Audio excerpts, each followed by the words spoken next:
Welcome to the Unshakable Co-Parent Podcast. I'm your host, Sarah Komoto, co-parenting and confidence mentor. If co-parenting feels like a battlefield, I'm here for you. In this space, we ditch cookie cutter advice for real practical strategies. We're all about transforming from an overwhelmed co-parent to an unshakable AF woman. If you're ready to finally tune into your personal power, buckle up and join me on this transformative journey. Let's get started.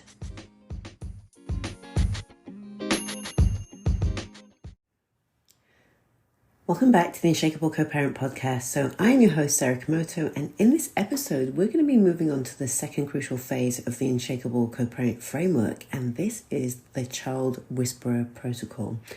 So we've already gone through the conflict detox, and now it's time to focus on the most important aspect of our lives, which is our children. Let's dive in. So no matter how you look at it, children are caught in the crossfire in any co-parenting situation. So even when things are rosy and it's like Hollywood, like it's a Hollywood scripted separation or divorce and people are co-parenting so beautifully, children are always going to get caught in the crossfire. So when there is somebody high conflict in the picture, of course, they're going to get caught in the crossfire even more so. So the Child Whisperer phase is all about centering your children in the co-parenting equation. So while the conflict detox helped you or will help you manage your interactions with your high conflict co-parent, whether you have 11 more years of co-parenting or just one, the Child Whisperer phase will help you handle your interactions with your children during this difficult season, because those difficult questions, those awkward questions will come. You are going to see and experience it. And I just want to say, as a side note, if you haven't seen it or experienced it yet, it's likely that it's either because your children are too young or you are early on in your, quote unquote, co-parenting journey. So why do we call it the Child Whisperer? Well, it's about tuning into your children's needs, their emotions, and their signals. So going by their cues. And it's about becoming the parent who just seems to, get it when your child needs something, even in the midst of difficult situations. So as mum, you are in tune with your children naturally, but sometimes when we are dysregulated, we, haven't been doing our own healing work, and we are still easily triggered, it can be hard to really focus on what is in our own children's best interest and to navigate that tricky situation or that dynamic with our children. So it's all about you getting in tune with your children. And it's about cultivating that deep connection and mutual understanding with your child. Now, I'm not saying this to say that you don't love your children, you aren't connected to your children, and that you don't have a bond with your children. But it's when your energy is being depleted and sucked dry dealing with co-parenting drama and BS. Sometimes being present can take a back seat. So that's what I'm talking about here. So one crucial aspect of the Child Whisperer phase is learning to communicate effectively with our children based on, their age, obviously with age-appropriate language. And it's definitely not about, more mumming, as I've mentioned before. More mumming, more loving is not going to fix this. We need to do something more and something different. But given that you love and adore your children, more mumming is just not the answer when you have a high conflict co-parent in the mix.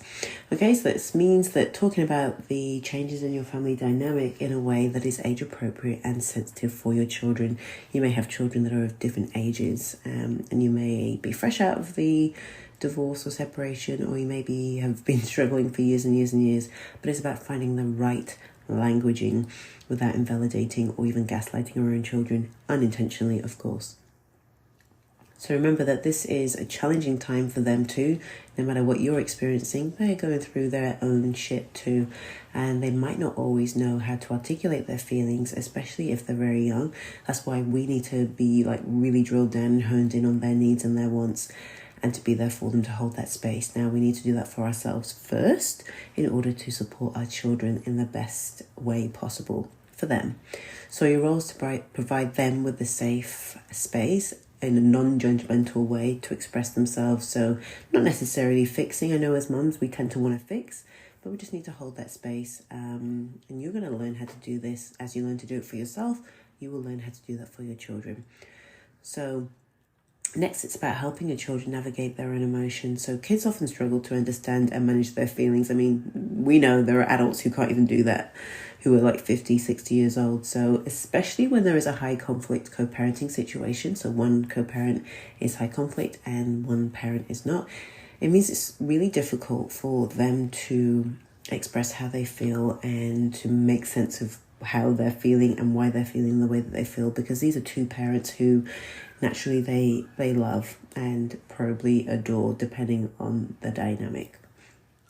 Okay, so I just want to reiterate that it is hard enough for adults to do this, and they don't even realize sometimes, if they ever do, that they need to be able to manage their own emotions and regulate. So it's going to be 10 times as hard, if not more, for children to do this. So that's why we need to guide them and support them on this journey.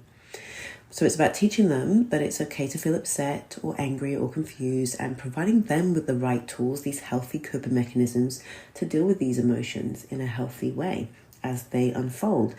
Again, you need to have these tools yourself and demonstrate it to them in order to teach it effectively, because we know, I mean, you probably know, you can't tell your child something, then they're going to take it on board straight away. They have to see it and experience it, and then they will mimic your behavior. So as part of this phase, it's all about becoming a model of resilience for your child and showing them how you can face the challenges that come up. You can still handle your shit, you can handle the stress and still stand strong. It doesn't mean that you're a robot, and it doesn't mean that you don't have emotions or feelings, but you are able to handle it because you have the tools in your tool belt in order to do that. And it also doesn't mean pretending that everything's always perfect or that you're, fine, but demonstrating how to cope in an emotionally healthy way to tough situations with grace and dignity without, blowing up or not coping. And I'm saying this, it is a process and it is going to take intention on your part. But as soon as you get that for yourself, you're going to be the best teacher for your children to learn that from you. So we can indirectly teach our children to become people pleasers. This is the thing. 99.9% of the women I speak to and work with are all people pleasers or good girls, or, a mix of the both, because of society, because of our upbringing, whatever it may be. So that leaves you open to toxic people who want to take advantage, toxic, narcissistic, abusive, whatever it may be. It is not a good recipe when our children are people pleasers, and we can indirectly teach them that. So remember the child whisperer phase, it's our goal to, not necessarily be perfect. We're all human and we all make mistakes, but it's absolutely about striving to be the best parent you can be for your children, given the situation, given that you have a high conflict co-parent, given that they have a parent of the nature that they do, and giving them the stability, love and understanding that they need in order to thrive. And finally, it's about taking care of yourself first and foremost. Like, we all hear that thing, fill your cup first. I mean, it's absolutely true. It's very cliche, but you cannot pour from an empty cup, and it's absolutely spot on here. So ensure that you're taking care of your own physical and emotional well-being first and foremost, because a happy and healthy parent is the best gift that we can give our children, like from a very young age. And even if they're 17 years old, it is the best gift you can give your children, to be healthy and happy. You don't have to be perfect, but happy and healthy, okay?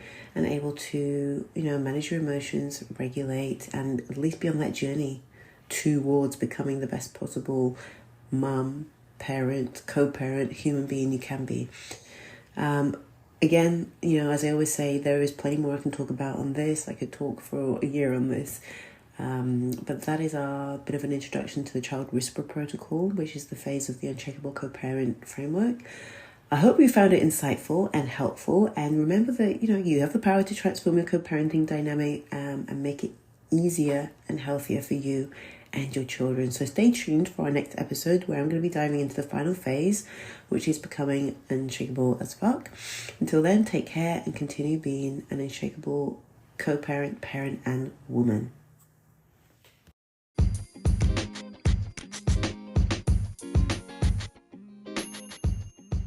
All right, thanks for spending some time with me today. And if you enjoyed this episode, please make sure to let me know. I'd really appreciate it if you could hit the subscribe button and maybe leave a review.